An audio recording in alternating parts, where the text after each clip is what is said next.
Pop sa mga naghahanap ng Inmax version 2 na repo units. 3,000 pesos lang, mauwi mo na yung Inmax na version 2. So pumunta na kayo dito sa Yamaha 3S Ribson Danghari mga kapap. So mayroon silang available dito na 3 units. Mayroon silang matte black, matte green, and matte black. Dalawang matte black dito available mga kapaps. So for only 3,000 pesos lang yung down payment nila dito. And then yun naman ang mga small cc, mga 125. Meron sila ditong MIUI 125 mga kapaps. Meron silang glossy black, glossy white, and Mio Soul. Meron din sila dito. And then meron silang Mio Sporty, wala nga lang price mga kapaps. So unahin na natin itong Yamaha Inmax version 2 mga paps. So nagre-range lang to sa 6,800 monthly for 3 years mga paps. And may rebate siyang 150 pesos. So ito mga paps, slightly used lang kumbaga. So may plastic pa yan, no? So ito mga paps, almost 7 months lang ginamit ng may-ari. So yan, unahan na lamang paps version 2 Inmax na matte black and then gold yung mugs. Dito naman meron din silang available dito na matte green na Inmax version 2. Ito mababa lang ito mga paps, nasa 5 to 6 months lang din ginamit itong motor na ito mga paps. Ngayon ang monthly nito nasa 6,500 pesos na lang, oh. Sa mga naghanap ng ganitong unit na parang brand new na rin mga paps. So 3,000 pa rin ang kanyang down payment, tapos 6,500 yung kanyang monthly for 3 years. Rebate pa naman ito ng 150 kapag maaga ka maghulog monthly or on time ka maghulog mga paps. So 3 years yan, 36 months, yun 6,500 pesos. So kung may rebate na 150 mga paps, meron ka na lang monthly na 6,350. Tama ba? 6,350 yung monthly mo mga paps. So dito naman meron din sila available na black, matte black pa rin ito mga paps. Yung monthly nito nasa 6,800 pesos. Yan, o. Rebate pa yun ng 150 pesos. Tapos yung kanyang monthly 3 years 6,800, 3,000 lang din yung kanyang down.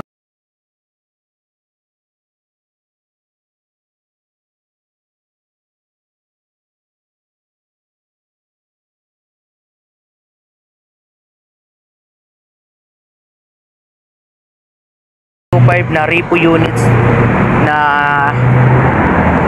glossy black mga paps. Itong unit na ito is nasa 2,000 mileage lang yung takbo nito mga paps. So yung monthly nito nasa 3,000 pesos. Rebate pa to ng 150 pesos mga paps. So ang magiging monthly mo ito pag on time ka magbayad or updated ka mga paps, nasa 2,850 na lang. Ang kagandahan nga dito mga paps, pag pumunta ka dito, applyan mo ito, pag nakapasa 1,000 pesos lang yung cash out mo, mauwi mo na yung Mio i125. Yung kanyang mileage, pakita natin yan, 2,518 kilometers lang tinakbo nito mga paps. So glossy black ang kulay nito. Ang ganda pa, sobrang ganda pa ng kanyang ito appearance niya, sobrang kinis pa, no? Pagdating naman dito sa kabilang side, meron sila yung MIUI 125 na kulay white, combination ng mint green ang kulay, no? Walang price nga lang. So papunta kayo dito mga paps, pwede natin pa-compute sa sales kung magkano ito ang pinaka monthly or kanyang down payment. Actually yung down payment nito nasa 1,000 pesos lang naman. Kahit saan dito, lahat ng small cc na repo mga paps, 1,000 pesos lang down payment. Unlike dito sa Inmax, nasa 3,000 pesos yung down payment. So yung mileage nito nasa 2,400. So sobrang baba ng mileage mga paps, 2,500 pesos lang, 2,500 kilometers lang yung kanyang mileage. So monthly nito baka naglalaro sa 3,000 plus.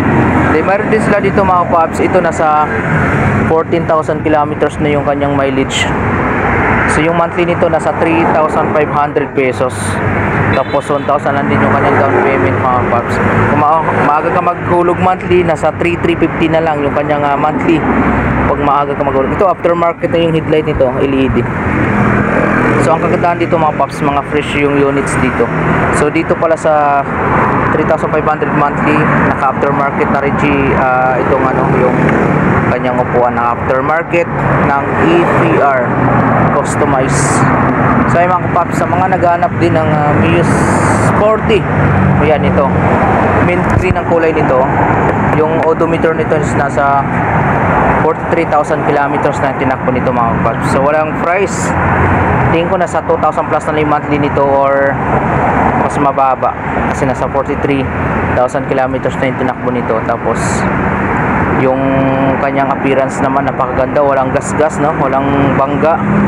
Ito nga lang medyo kinalawang na konti yung kanyang brake pad, pero WD-40 lang yan, mawala na yan. Tapos konting adjust na lang sa mga piyesa nito ang Pops, upgrade na lang ng konti, babalik natin sa brand new mga Pops. So nasa almost 2,000 na lang ata yung monthly nito. Ang down payment nito mga Pops nasa 1,000 pesos lang. And then sa mga naghanap naman ng ganitong kulay na MIUI, sobrang kinis mga Pops. So walang price ang MIUI na yan. Pwede naman natin ipa-compute sa sales.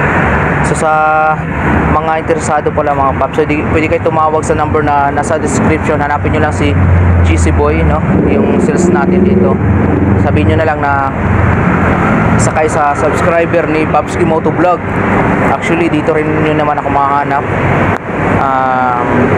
O sakay sa subscriber ni Popski Moto Vlog or sa channel na to.